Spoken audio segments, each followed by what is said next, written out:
और चलिए बड़ी खबर का रुख करेंगे। बिहार में शपथ ग्रहण से जुड़ी इस वक्त की ये बड़ी खबर आ रही है। बिहार में देखिए नीतीश कुमार कल मुख्यमंत्री पद की शपथ लेंगे। जो जानकारी मिल रही है सूत्रों के हवाले से गीतू, और देखिए तकरीबन 11:30 बजे का जो वक्त है वो यहाँ पर तय किया गया है शपथ ग्रहण के लिए। बिल्कुल, तो कल सुबह 11:30 बजे नीतीश कुमार शपथ लेंगे और ये जानकारी इस वक्त की बहुत बड़ी जानकारी। बिहार में शपथ ग्रहण से जुड़ी ये बड़ी खबर आपको बता दें, नीतीश कुमार कल सीएम पद की शपथ लेंगे और कल सुबह 11:30 बजे का समय निर्धारित किया गया है। इस पूरे कार्यक्रम को लेकर तैयारियां भी तेज होती दिखाई दे रही है। तो नीतीश कुमार कल सीएम पद की शपथ लेंगे, 11:30 बजे ये कार्यक्रम होगा। सूत्रों के हवाले से बड़ी जानकारी सामने आ रही है और लगभग सभी तैयारियां इस कार्यक्रम को लेकर पूरी हो चुकी है। तो बिहार में शपथ ग्रहण से जुड़ी ये बड़ी खबर। बिल्कुल, और देखिए तो यहाँ पर कि किस तरह से ये पूरी तैयारी के लिए जो है गांधी मैदान को बंद रखा गया हम लोगों के लिए। और साथ ही साथ ये भी देखिए आज पूरे दिन हलचल दिखाई देगी बिहार के अंदर में, किस तरह से पटना में जो है गाड़ियों के आने जाने का सिलसिला दिखाई देगा। और इस जानकारी के लिए हम सीधे यहाँ पर दृष्टि का रुख कर लेते हैं। दृष्टि, आज पटना में गाड़ियों के आने जाने का सिलसिला, विधायकों के आने जाने का सिलसिला, तमाम बड़े नेता जो है वो हमें दिखाई देंगे, यानी पूरी के पूरे हलचल जो है वो पटना के अंदर में। देखिए बिल्कुल, पटना का जो गांधी मैदान है वो कल के इतिहास का गवाह होगा कि वहां पर एक मुख्यमंत्री उसको दिया जाएगा, साथ ही 2 उप मुख्यमंत्री और कई मंत्री शपथ लेंगे। तो देखिए इसके लिए गांधी मैदान को तकरीबन 5 दिन से आम जनता के लिए बंद कर दिया गया है। पूरे सुरक्षा इंतजाम है। कल धर्मेंद्र प्रधान और तावड़े ने जाकर के पूरी तरीके से सुरक्षा के इंतजामों का जायजा किया था और लगातार पूरा भारी सीआरपीएफ, एनएसजी और इसके अलावा बिहार की जो पुलिस है, पटना पुलिस, उन सबका पूरा अच्छा एक इंतजाम है। वहां पर आप देख सकते हैं मुख्यमंत्री पद की शपथ है। 11:30 बजे कल नीतीश कुमार जाएंगे और मुख्यमंत्री पद की शपथ लेंगे। उनके साथ ही सम्राट चौधरी उप मुख्यमंत्री पद की शपथ लेंगे और अन्य मंत्री भी इसकी शपथ लेंगे।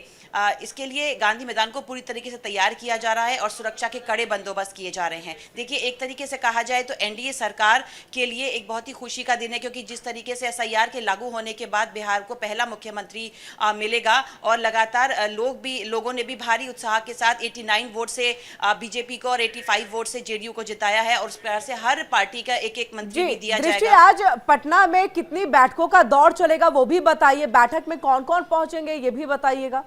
देखिए बिल्कुल, आज सुबह से ही तकरीबन 10:30 बजे के लगभग इसके पटना में भी बीजेपी विधायक दल की बैठक होगी, उसके बाद जेडीयू विधायक दल की बैठक होगी और फिर एनडीए विधायक दल की बैठक होगी।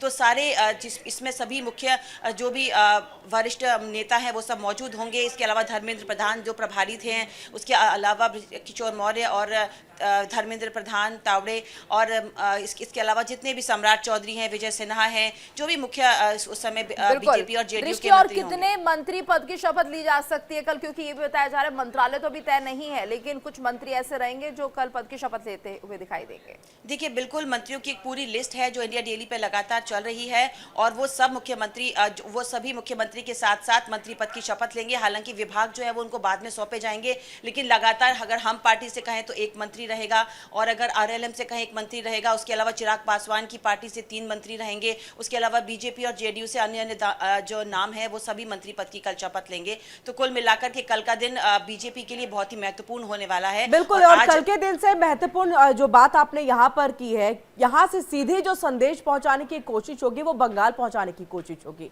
दृष्टि, देखिए बिल्कुल, क्योंकि जब हम लोग ये कवर कर रहे थे, जब प्रधानमंत्री मोदी दिल्ली में बीजेपी हेडक्वार्टर में उन्होंने कहा था कि अब देखिए जिस तरीके से बिहार वासियों का प्यार जो मुझे मिला है, अब ये सरकार विकास की ओर चलेगी। तो ऐसे में हर कोई कार्यकर्ता यही कह रहा था बिहार तो हो गया, अब बंगाल की बारी है। तो हर कोई यही कह रहा था कि अगला जो डेस्टिनेशन है वो बंगाल रहेगा, उसके लिए पूरी तैयारियां हैं। देखिए जिस तरीके से एसआईआर उत्तर प्रदेश और मध्य प्रदेश के अलावा 12 राज्यों में चल रहा है, उसके लिए अब बीजेपी ने तय कर लिया है कि पश्चिम बंगाल को जीतना है। उसके लिए लगातार कार्यकर्ता वहां काम कर ही रहे हैं। तो इस तरीके से आगे के रूट मैप लगातार तैयार हैं, क्योंकि अब इसके बाद बंगाल की ही बारी है। जी बहुत बहुत शुक्रिया दृष्टि, पूरी जानकारी हम तक यहाँ पर पहुंचाने के लिए।